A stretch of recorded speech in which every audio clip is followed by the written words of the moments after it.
ओम नमः शिवाय। प्रयागराज महाकुंभ 2025 के बारे में बात करते हैं। आज की वीडियो में हम ये बताएंगे कि इस बार महाकुंभ मेले में क्या विशेष है।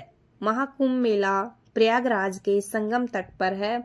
यह पौष पूर्णिमा से शुरू हो चुका है और महाशिवरात्रि के दिन 26 फरवरी तक चलेगा। कुंभ मेला भारत की 4 पवित्र नदियों, 4 तीर्थ स्थानों पर ही आयोजित किया जाता है। प्रयागराज में गंगा, यमुना और सरस्वती का संगम है और इस बार 144 वर्षों बाद यह शुभ समय आया है।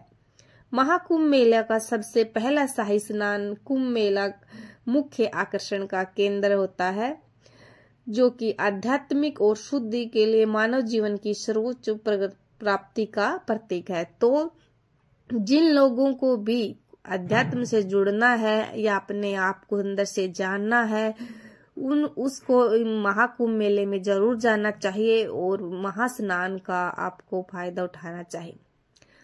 जो लोग भी योग वगैरह करते हैं या फिर मेडिटेशन और चाहते हैं कि अध्यात्म की ओर जुड़े, तो आपको एक बार प्रयागराज जरूर जाना चाहिए, जो मानव जीवन के लिए बहुत ही खास दिन है और ये 144 वर्षों के बाद इसका संयोग हो रहा है।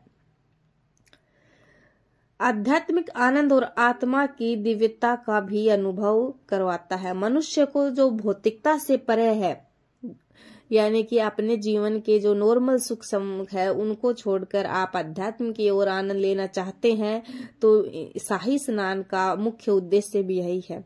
शरीर, मन और आत्मा की शुद्धि होती है और माना जाता है कि शाही स्नान में डुबकी लगाने से सभी पापों की मुक्ति हो जाती है, इंसान के सभी पाप कट जाते हैं, ये कहना है। पर शायद तीनों नदियों का संगम है, इसलिए ये आस्था है हिंदू धर्म की। लोग अपने पाप काटने ही जाते हैं, पर पापों का तो फल मिलता ही है।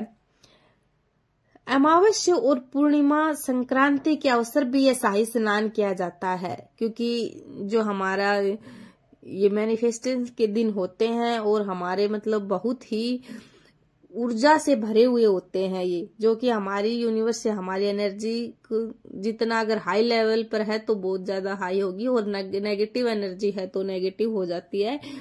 तो लोग मान के चलते हैं कि हमारे इस दिन एनर्जी पॉजिटिव रहेगी और हमें इसका 1000 गुना फल मिलेगा। तो ये शाही स्नान इसी किए जाते हैं अमावस्या, पूर्णिमा और संक्रांति के अवसर पर। और पौष पूर्णिमा से ही कल्पवास की शुरुआत होगी, जिससे सभी तीर्थ यात्री श्रद्धा पूर्वक अपने आध्यात्मिक जीवन का आरंभ करेंगे। यह महाकुंभ स्नान साधना भक्ति का संयम, जो कि पौष की पूर्णिमा से लेकर माघ माह तक रहेगा। इस महाकुंभ में लगभग 4 करोड़ से अधिक या 6 करोड़ लोगों के आने की संभावना है।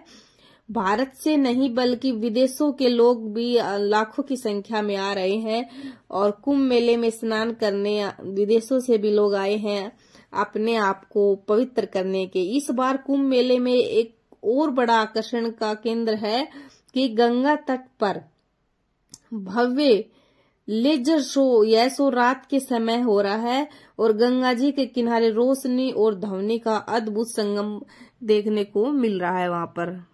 यह न केवल ज्ञानवर्धक है बल्कि हमारी धरोहर के प्रति हमें गर्व का एहसास भी कराते हैं कि इस बार महाकुंभ में सांस्कृतिक कार्यक्रम और विभिन्न परेड का भी आयोजन किया गया है। यहाँ पर किन्नर भी और जो भी साधुओं के अखाड़े हैं, सब अपने अपने उनमें जो प्रतिभा है वो दिखा रहे हैं। यहाँ पर नागा साधु भी एकत्रित होते हैं, जहाँ कहीं भी होते हैं कुंभ मेले में ये इकट्ठा होते हैं। और 12 साल में कुंभ मेला होता है, लेकिन जब 144 वर्ष हो जाते हैं तो महाकुंभ हो रहा है और यहाँ पर नागा साधुओं का भी आपको दर्शन मिलेंगे और उनमें बहुत ही ज्यादा आध्यात्मिक गुणों से भरे हुए हैं। कुंभ मेले की सुरक्षा के लिए 1.25 लाख जवानों की तैनाती की गई है। कोई भी विपदा न आ पाए, इसके लिए 2500 से अधिक कैमरे और ड्रोन की सुविधा भी की गई। इस बार 12 लाख से अधिक लोग तंबुओं में रह सकते हैं, जो दूर के आते हैं उनकी सुविधा की गई है। इस बार उत्तर प्रदेश परिवहन निगम ने भी 7000 से ज्यादा बसों की सुविधा की और महाकुंभ मेले से लाखों लोगों को रोजगार मिलने का भी इस बार है, क्योंकि यहाँ पर सफाई से लेकर और जो भी वहाँ पर फैसिलिटी है सबके लिए लोगों की जरूरत है। इससे हमारे प्रवासन और पर्यटन क्षेत्र को भी बढ़ावा मिलेगा। हमारे देश में लोग महाकुंभ के या सांस्कृतिक पर्व देखने के या फिर अपने आप को पवित्र करने के लिए आ रहे हो, लेकिन इससे पर्यटन क्षेत्र को बढ़ावा मिलेगा। और अगर लोगों को आध्यात्मिक ज्ञान होता है तो फिर वो और ज्यादा विदेशों के लोग आएंगे और इससे भारत को मतलब एक विश्व गुरु कहा जा रहा है, तो ये बात सत्य साबित हो जाएगी। हमारी जो वैदिक संस्कृति और हमारी धरोहर सबसे महान है। इसमें त्योहार में भी आर्थिक उपार्जन होते हैं। इसमें धर्म और आस्था मनुष्य को सामाजिक, आर्थिक और आध्यात्मिक रूप से सशक्त बनाती है। और इस वीडियो में अगर आपको जानकारी पसंद आई हो तो लाइक करना, और आप भी अपने आप को अध्यात्म से जोड़ रहे हो तो एक बार महाकुंभ मेले में जरूर जाना। हो सके तो, हम लोग नहीं जा पाए पर अगली बार जाएंगे। तो सबको राधे राधे कृष्णा जी।